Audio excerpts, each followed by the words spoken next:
അദ്ദേഹത്തിനെ അനീഷിനെ ഭയങ്കര നെഗറ്റീവ് ആക്കിക്കൊണ്ട് സോഷ്യൽ മീഡിയയിൽ പ്രചരിക്കുന്നുണ്ട്. അതിൻ്റെ ഒരു നിജസ്ഥിതി എന്ന് പറഞ്ഞാൽ യഥാർത്ഥത്തിൽ ആ ഒരു ലൈൻ കട്ട് എന്ന് പറയുന്ന പ്രോഗ്രാം അല്ലെങ്കിൽ ആ ഒരു ഇന്റർവ്യൂ കംപ്ലീറ്റ് ചെയ്യാനായിട്ട് അഞ്ജന മാഡം സമ്മതിച്ചിട്ടില്ല. നമുക്ക് ആ ഇന്റർവ്യൂ കാണുമ്പോഴറിയാം ഒരു ഭാഗം സംസാരിച്ച് അത് ഇപ്പം ഞാനൊരു കാര്യം സംസാരിച്ച് അത് കംപ്ലീറ്റ് ചെയ്തില്ലെങ്കിൽ നിങ്ങൾക്ക് അതിനെക്കുറിച്ച് യാതൊരു തരത്തിലുള്ള ധാരണയും ഉണ്ടാകില്ല എന്താണ് ഞാൻ പറഞ്ഞു വരാൻ പോണേന്ന്. പക്ഷെ ഞാനത് കംപ്ലീറ്റ് ചെയ്ത് കഴിയുമ്പോൾ നിങ്ങൾക്ക് മനസ്സിലാവും ഞാൻ എന്തിനെക്കുറിച്ചാണ്, ഞാൻ എൻ്റെ മനസ്സിലുള്ള കാഴ്ചപ്പാട് എന്താണെന്ന് നിങ്ങൾക്ക് മനസ്സിലാവും. ആ ഒരു ഇന്റർവ്യൂവിൽ അനീഷ് ഏട്ടനോട് ചോദിച്ചത്, അഞ്ജന മാഡം ചോദിച്ചത് എന്താണ്, നിങ്ങൾ പുറത്ത് എന്നോട് നേരത്തെ ഇന്റർവ്യൂ എന്ന് പറഞ്ഞാൽ ഹൗസിലേക്ക് കയറുന്നതിന് മുൻപ് നിങ്ങൾ സ്ത്രീ വിരുദ്ധൻ അല്ലെ സ്ത്രീകളെ ഇഷ്ടമില്ല, ഞാനൊരു സ്ത്രീ വിരുദ്ധനാണ് എന്ന് പറഞ്ഞിരുന്നല്ലോ, ഇതൊന്നും ഹൗസിനുള്ളിലേക്ക് പോയപ്പോൾ കണ്ടില്ല. ഇപ്പം ഞാൻ ഒരു കാര്യം ഒരു സ്ഥലത്തേക്ക് ഇപ്പം ഞാൻ ഹൗസിനുള്ളിലേക്ക് ഞാൻ ബിഗ് ബോസ് ഹൗസിനുള്ളിലേക്ക് പോവുകയാണെങ്കിൽ എനിക്ക് കുറച്ച് കാര്യങ്ങളൊക്കെ അവിടെ ചെയ്യണം അല്ലെങ്കിൽ എനിക്ക് കുറച്ച് കാര്യങ്ങൾ അവിടെ പറയണം എന്ന് തോന്നി അല്ലെ വിചാരിച്ചിട്ടായിരിക്കും ഞാൻ പോണത്.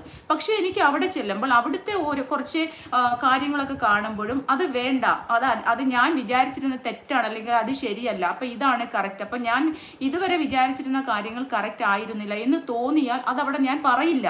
അപ്പൊ അവിടെ ഒരിക്കലും ഞാൻ നേരത്തെ പറഞ്ഞതുമായിട്ട് ഇത് കമ്പയർ ചെയ്തിട്ട് എന്താ കാര്യം.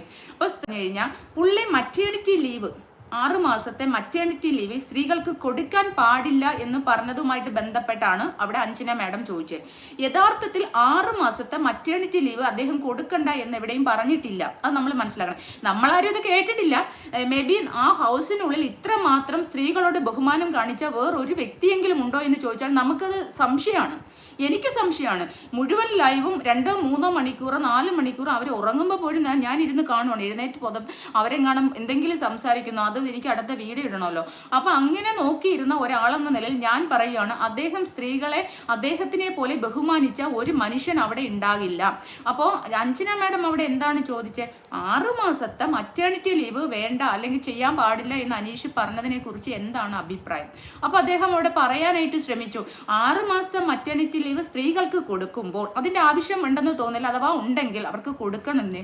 അതുപോലെ തന്നെ ഇപ്പുറത്ത് നിൽക്കുന്ന പുരുഷനും മീൻസ് ഇപ്പുറത്ത് നിൽക്കുന്ന അവരുടെ ഭർത്താവ് ഒരു ഗവൺമെന്റ് എംപ്ലോയി ആണെങ്കിലോ അല്ലെങ്കിൽ ഒരു ഗവൺമെന്റ് എംപ്ലോയി ആയ പുരുഷന്റെ ഭാര്യ ഗർഭിണിയായിട്ട് പ്രസവിക്കാൻ നേരത്ത് അവർക്ക് ലീവ് കൊടുക്കുകയോ ചെയ്യണം എന്നുള്ളതാണ് അദ്ദേഹം ഉദ്ദേശിച്ചായിട്ട് എനിക്ക് മനസ്സിലാക്കാൻ കഴിഞ്ഞത്.